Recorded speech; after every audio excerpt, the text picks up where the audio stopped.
Ready to go, Judge? Right. Ma'am, state your name for the record. Angela Boswell.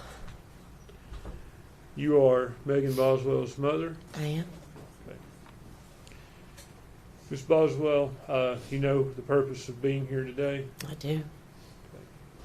I want to ask you some about Megan's home life and growing up, but I guess I want to ask you first a little bit about yourself.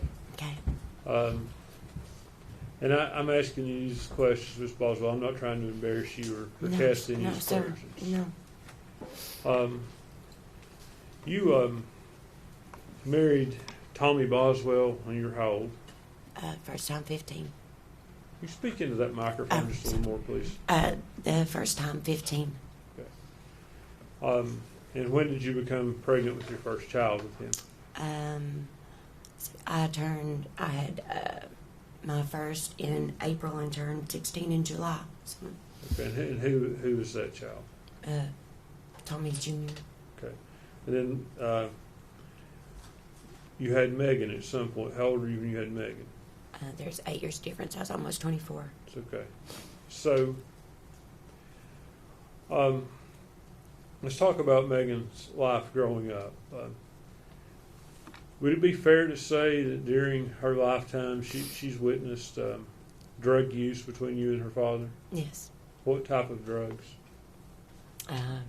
Opiates, mainly. Scoot up and speak into that so the jury can hear you. Opiates, mainly. Okay. Did that drug use lead to other problems? Yeah. Arguments, fighting, yes. Okay. You say there Strife. Strife. Is what it brings, yes. Non-stop. Is that something that went on pretty much her entire childhood growing up? Yeah, from the time she was pretty little, yeah. Okay. Mm. Good. Now, did she witness fights between you and her father? Yes. Okay. I think at some point her father was convicted of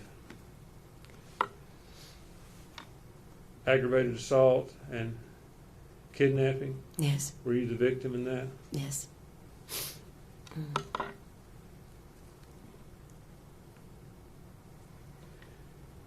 Do you remember ever taking Megan to any NAAA meetings with you? Yes, I did. How old was she when you did that? Let me think. She was probably about 7 or 8. First ones I started taking her to. 7 or 8, 8 or 9, somewhere around in there. Yeah. Mm. Now due to the strife in your home, was she raised by her grandparents to some degree? Yes. Okay. Mm. What were their names? Mary and Danny Boswell. Okay. Mary Boswell, would that be who's known as a mommy? Yes. Mm.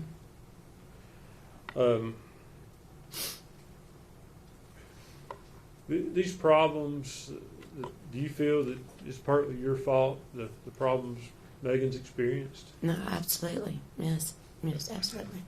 Now, unfortunately, your problems, they went on up into, we saw a video in here of you being brought down from the jail to talk with her in 2020. Yeah.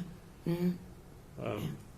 So even up until the time she went to jail, you were in and out of jail. Yeah. Okay. Yes, I've been. Have you been convicted of numerous crimes? Yes. Okay. Now, have you managed to straighten up at this point? I have, yes. You hoping to? Yes, I pray every day and just, to do my best and try. I've learned the importance of a mother's role, but not for Megan, I didn't. All right. I failed her on that miserably. And you're here asking the jury to give her a sentence of life as opposed to life without? Yes. Yes. Maggie is, at her core, she is a generous, kind-hearted person. And through all Maggie's went through, Maggie still has potential. She was trying so hard. She didn't repeat my mistakes. Maggie learned from my mistakes. And she was trying to do better with Eve. She wasn't repeating. I think she got saddled with, you know, and just because of my mistakes that she did those, and that was not it. That was not the case with them. Would it be fair to say she didn't have a good role model for the mother should No, be? no, she did not. Answer any of Ms. Massengill or Mr. Harper's Mm. questions. I don't have any questions, Judge. Thank you, Mr.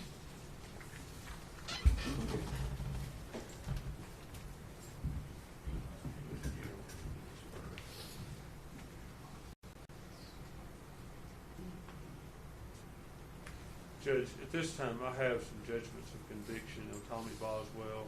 I'd like to put in by agreement with Mr. Harper. No objection, Judge. I'd ask these to be made the next 4 exhibits.